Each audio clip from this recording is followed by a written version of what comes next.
Hello everybody, this is Maniac4Bricks and I'm here to present a LEGO Bionicle MOC for you today. Now before I get into more details about that, I've noticed that 63.7% of people who are watching these videos aren't subscribed to the channel. If you want to catch up on all the videos from Maniac4Bricks, not only new creations that I create in all kinds of LEGO systems, or even LEGO trivia videos that I put out once in a while, then make sure you hit the big red subscribe button down there and be sure to ring the bell so you can be notified when those videos are available. I also do some live streams on occasion. I'll have a live stream coming up next Friday with a friend of mine. So if you want to get in on the action live and in hand, then be sure to check out those buttons down below. Now, let's get on to today's video. In the distant past, also known as 2001, my older brother and I were very excited about LEGO, no matter what themes were coming out. If they were brand new from LEGO itself, if there were new licensed themes, we were playing with all kinds of things. We even dabbled a little bit into Technic around that time, having a couple of vehicle sets. We had the Stormtrooper and Pit Droid that were Technic builds from LEGO Star Wars, and then we also had this action figure theme called Throwbots, or Slizers as some people know it. There was this new theme coming out in 2001 called Bionicle, which had its own mystical story to it, and much like all other LEGO things, we're all for it. Let's try it out. So we went to Troy Hills Shopping Center in Parsippany, New Jersey, at the Toys R Us that was available at the time. I picked up my first figure, Toa Tahu, and my brother picked up Kopaka, and we had respectively picked up the fire and ice element figures for many waves going after that. But also along that time, we had picked up many of the other figures from the opening wave or so. We didn't pick up a lot of the Rahi, like advanced builds or anything like that. But I do remember we picked up things like Gali and Onua. Now the funny thing between these two figures, I always thought these were very similar. And debatably, you could say that a lot of the figures were similar in their construction, the same kinds of parts, or even just the features between them. I found Gali and Onua to be the most similar to each other, with just the differences of being, different heads or just different tools on the ends of them. One having a hook on each side, one having claws, and, the head structure between them was varied.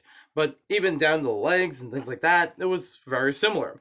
So, back then, I did a little thing on the back of Onua's canister, trying to remodel him as new Gali. I had actually tried to get the right pieces in order to recreate the figure, just a black and gray version of the blue Gali that was officially released.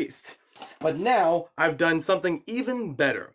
I've gotten the official re-release, recolors of some of these pieces, which back then I didn't have a black hook and wouldn't have been invented for quite some time, and even after that was a bit rare to find. So now I actually do have new Gali authentically created.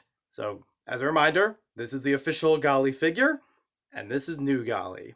I actually have all the right parts and just the right coloration to make this a real thing. It's a childhood MOC come true. So basically what I had done for this Bionicle MOC is recolor all the pieces into something separate from the official LEGO product. You could debate down in the comments below if this technically makes it a MOC, because I haven't really changed the construction of the figure, just the color scheme, but I have seen this happen throughout the community for all different kinds of LEGO sets, adapting them in different color schemes, whether it's a rainbow color or a specific pattern, and I've even seen it with Bionicle figures many times, especially with the Toa MOC.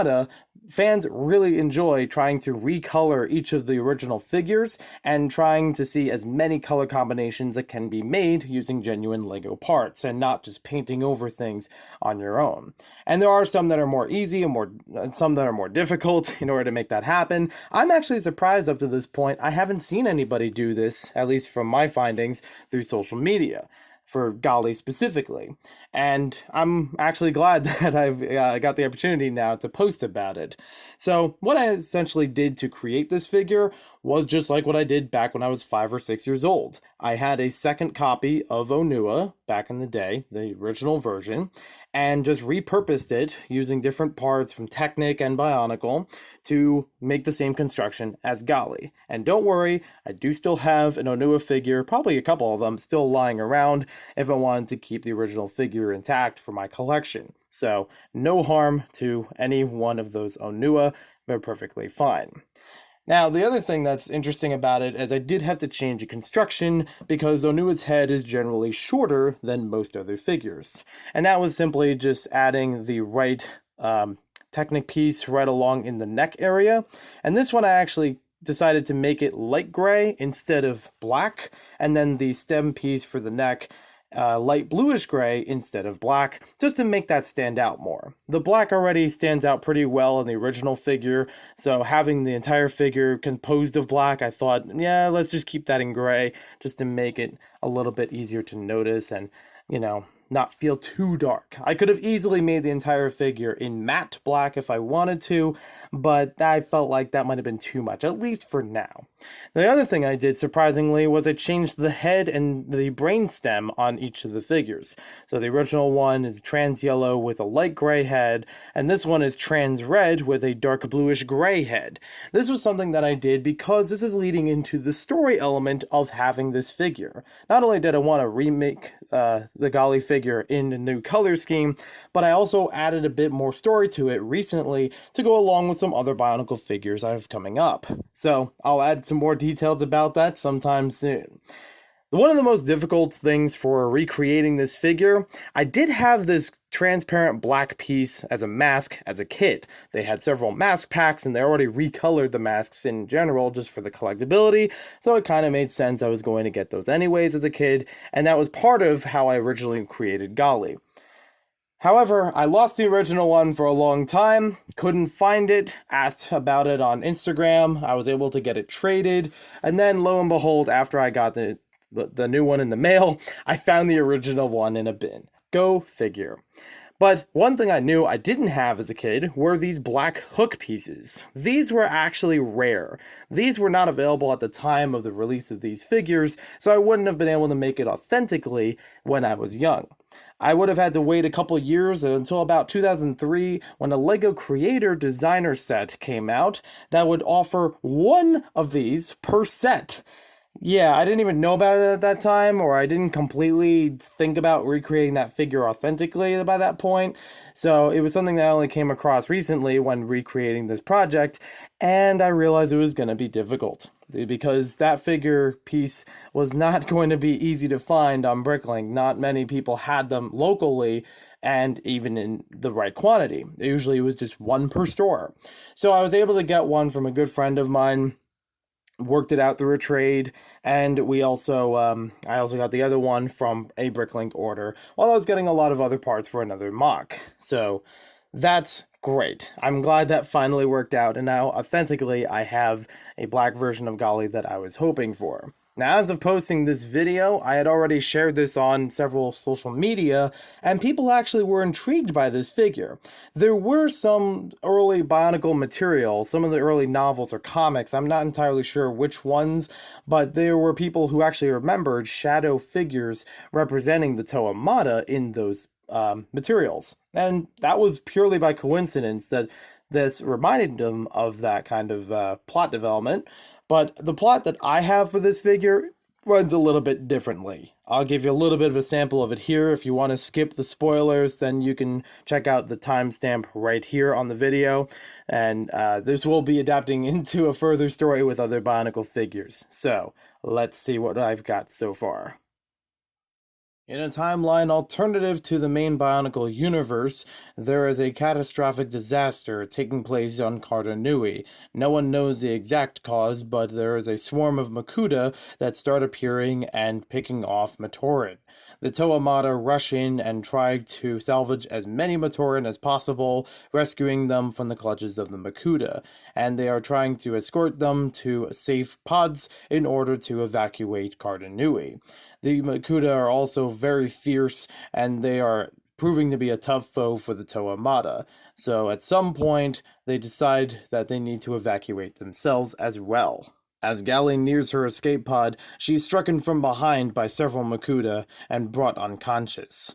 When she awakens, she's found within a secret laboratory held far away from Carta Nui, as the Makuta speak over her about experimentation. They had never captured a Toamata before, and they are excited to see what they can do with their latest experiment.